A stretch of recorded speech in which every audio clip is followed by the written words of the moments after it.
Сәлеметсіздер қадірмен көрермендер, сіздер IT сервис KZ каналын көріп отырсыздар. Бүгін бізге ремонтқа келіп түскен телефон. Ол Samsung G6 2018 жылғы телефон. Қандай мәселемен келген телефон Google аккаунт болғатынан құлтанып қалған.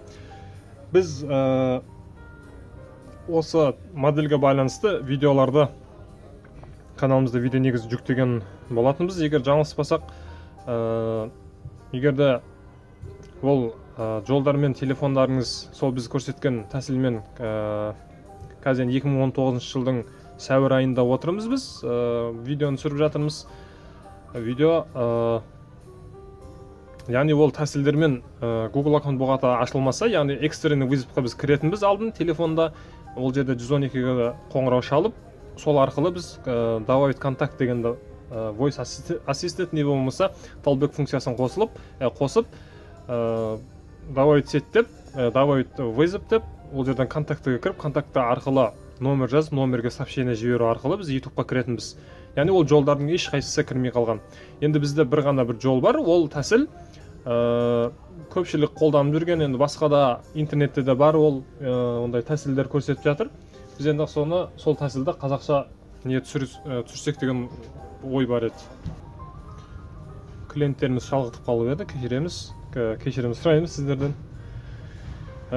Телефонда енді прошивка жасау керек, яғни combination деген файлда орнатып, Odin деген программа арқылы телефонда Google аккаунт болғатынан шығарамыз. Сол жолмен, бір ғана жолмен шығаратын мүмкіндік болып тұр. Енді қазір бізде тәсіл қаш SMS-пен де болған, SMS келмей жатыр бізге.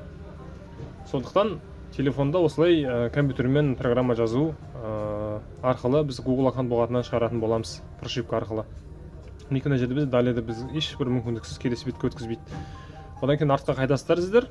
Енді мен Wi-Fi-ға қосылып қойған болатынмын, сіздерге шынымен телефон құлтанбағанын көрсету үшін. Енді сіздер осы тұрған күйінде телефонды өшіресіздер, выключить. Және телефондарыңыздың загрузчиктерін қарап көргендеріңіз дұрыс. Ол үшін телефон өшкен кезде өшіріп қосу кнопкасымен плюс кнопкасын басып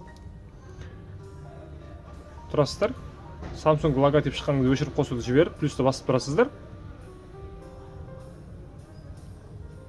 Және біз recovery менуіне кіреміз. Ол жерден бізді қызықтыратын Android версиясы 8, ол жерде G600F XX-U3 дейді. Бізді қызықтыратын осы U3 деген. Ол загрузчик деп айтылады. Загрузчик деп айтылады ол жер. Ол загрузчиктің яғни версиясы деп айтылады. Версиясы 3 бізде. Сіздерде ол 1 болуы мүмкін, 2 болуы мүмкін. 1-2 болса, онда ол сіздерге біздегі алдыңғы видеолардағыдай жаңа ескі тәсілдермен ашылуы мүмкін Google аккаунт болғаты. Егер де сіздерде осылай загрузчигі 3 болса, онда осы видеодан қарап біздің істегенімізге бірге бір қайталап отырсаңыздар жеткілікті. Енді біз бұл жерден телефонды өшіреміз, бұл жерден ең төменнен түсеміз, минус арқылы power off деген таңдаймыз, өшіріп қосу кнопкасын басу арқылы. Және телефонды біз өшіреміз. Және телефон өшкен кезде сіздерге кәдімгі USB шнур керек болады. Ол USB шнур телефон компьютерге, ноутбукке, не болмаса компьютерге жалғанып тұру керек. Одан кейін сіздер осы нені шнурды, компьютерге жалғанып тұру шнурды біз телефонға жалғаймыз. Бірақ жалғардан алдын сіздер минус пенен плюс кнопкасын басып тұрып телефонға жалғаймыз. Яғни біз телефонды программный режимге түсіруіміз керек, download режимге. Ол минус пен плюсті басып тұрамыз, USB-ді телефонға жалғаймыз. Және ол жерден бізден жасыл экран шығады болай, кнопкаларды жібересіздер. Одан кейін бұл жерде сіздер минус пен плюсті бассаң, не істеуге болатындығын айтып тұрады. Плюсті бассаңыз программный режимге түсіресің дейді, ал минусты бассаң телефонды өшіріп қосасың дейді. Біз плюсті басамыз. Және мына жерден моделін бір көрсетіп жіберсек, G600F FRP Lock 1 дейді. Мінекей мына жерде. FRP Lock 1, яғни ол деген телефон Google аккаунт болғатынан құлтанып тұр деген сөз. Және мына жерде B3 деген тұр, қарасаңыздар. Сол bootloader, яғни загрузчигі 3-ші версиясында. Біз телефонда мына жерге қоямыз компьютердің алдына. Енді ісіміз компьютермен болатын болады. Біз компьютерге сіздер программаларды орнатасыздар. Яғни сіздерде телефондарыңызда Samsung телефонының нелері болмаса, драйверлерін орнатасыздар. Ол драйверлерді біз осы видеоның астына описанияға қалдыратын боламыз. Одан кейін сіздер Odin деген программаны орнатасыздар компьютерлеріңізге. Ол орнатпайсыздар, енді оны жүктейсіздер. Біз осы видеоның астында қалдырған сілтеме бойынша жүктеп аласыздар. Және оны осылай паккеде болуы мүмкін ол сіздерде.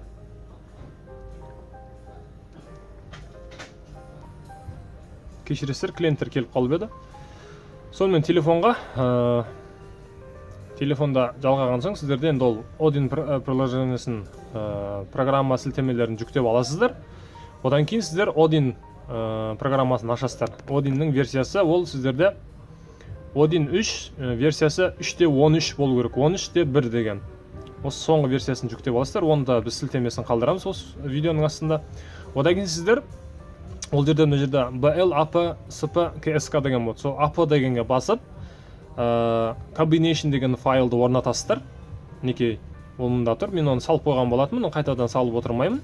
Яғни оның жадысы өте көп, 400 мегабайт па бір көп болады. Енді айтқанда памяті мына жерде мен атменен баса саламын. Мына жерде бізде кнопкалар көрінбей қалған сияқты. Мінекей, осылай сіздер осы combination деген файлды бірінші телефонға орнатасыздар. Ол сіздерге мына жерде жүктеліп болған соң, мына жерде сіздерде телефондарыңыз көрініп тұру керек программада. Программа сіздің телефоныңызды көру керек. Ол үшін 0.70 деген болады.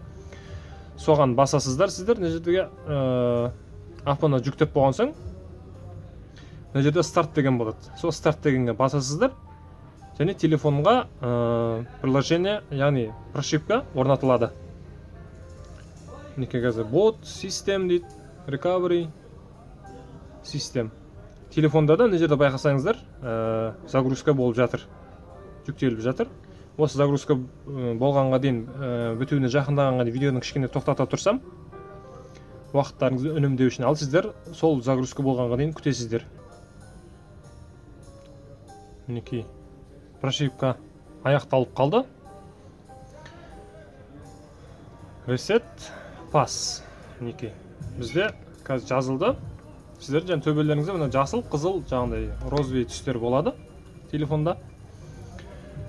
Және сіздердің беттеріңізде мынандай факторы бинарий деп шығады. Біз енді телефонды қазір мына жаққа кішкене қоя тұрайық. Одан кейін уақытты кішкене үнемдеу үшін енді сіздер Odin программасында мына приложение прошивка жүріп болған соң, жазылып болған соң, сіздер бұл жерде мына старттың жанында reset дегенді басасыздар да.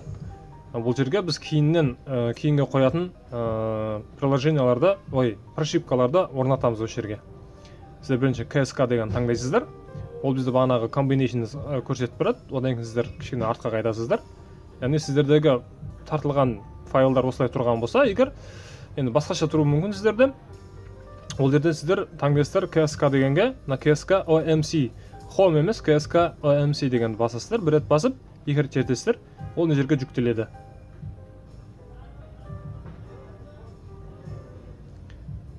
Одан кейін AP дегенге басасыздар. AP дегенде мына жерде AP-ның жадысы, яғни памяті өте көп. Соған басып қоямыз. Ол жүктеліп болғанға дейін мен мына жақта телефонда енді көрсете берсем, яғни факторы бинары деген соң телефон дәл осылай қосылады. Сары экран болып, мына жерде J600F деп тұрады. Одан кейін сіздер бұл жерде қазір телефонға 1 минут кешірім сұраймыз, штативіміз қатты қимылдап кетті. Енді бұл жерден сіздер таңдайсыздар. Бұлай жоғарыға түсіресіздер экранды. Және ол жерден настройканың белгісі болады. Соған басасыздар. Телефонның настройкасына біз кіреміз. Енді ағылшын тілінде тұрады ол бізде. System дегенге кіреміз.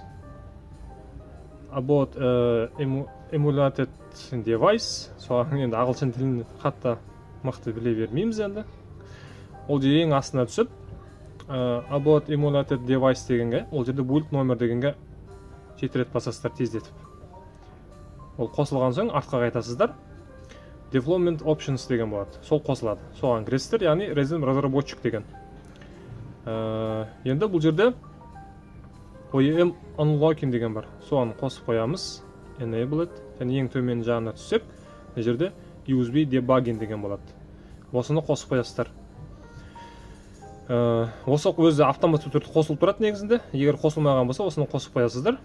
Егер OEM unlocking деген егер болмаса, ол енді қатты қорқатын нәрсе емес. Бары болса қосып қоя саласыздар. Одан кейін артқа қайтамыз, артқа. Және USB-ді суырамыз енді телефонда. Енді телефонда өшіресіздер. Өшіріп қосу кнопкасын бассаңыздар, ол өзі өшеді автоматты түрде. Ол өшті. Енді компьютер жаққа қайтар оралсақ, біз KSK мен AP деген файлдарды қойып қойдық, орнатып. SP мен BL-ға қоймай тұрамыз қазірше. Енді біз қайтадан телефонда download режимге түсіруіміз керек. Минус пенен плюсті тағы да басып, телефонға USB кабельді жалғайсыздар. Мінекей, басып тұрдық. Мінекей, бұл жерден Continue деген таңдаймыз.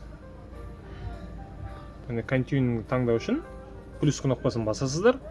Download режимге түседі, және телефонда компьютер қайтадан көреді. Енді телефонды жерге қойып қоямын. Мінекей, қазір анықтауға тырысайын. Мына жерде бізді тағы да телефонды көріп тұр. Енді сіздер осы екі файлда, прошивканы осы екі файлын не жерге жүктеген соң, AP мен KSK-ға старт дегенді басасыздар. Және прошивка бізде қайтадан жүктеледі. Ол кәдімгі стандартты біз алдын қолданып жүрген G6 жаңа бізде next, далее деп жаңа ағылшыншалап енді орысшалап тұрды ғой, начать деген сияқты, Wi-Fi деген сияқты телефонда қайтадан өзінің қалпына келтіреміз.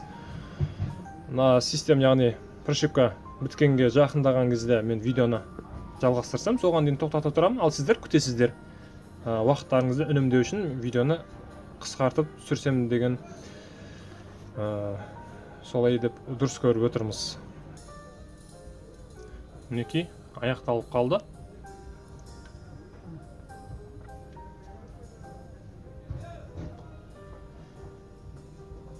Хайдан reset pass. 6,5 минут ол бізде программаға, яғни прошивка жазылды телефонға. Енді осыдан кейін телефон негізі автоматты түрде қосылып кетуі керек.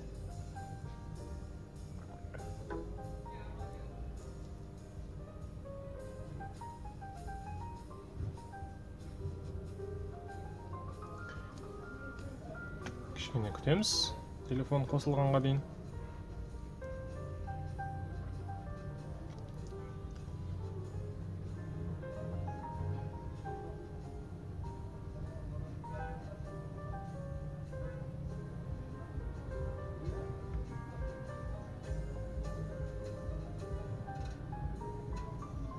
Телефон қосылса, мен видеоны ары қарай жалғастырсам, қосылатынға жақындаған кезде.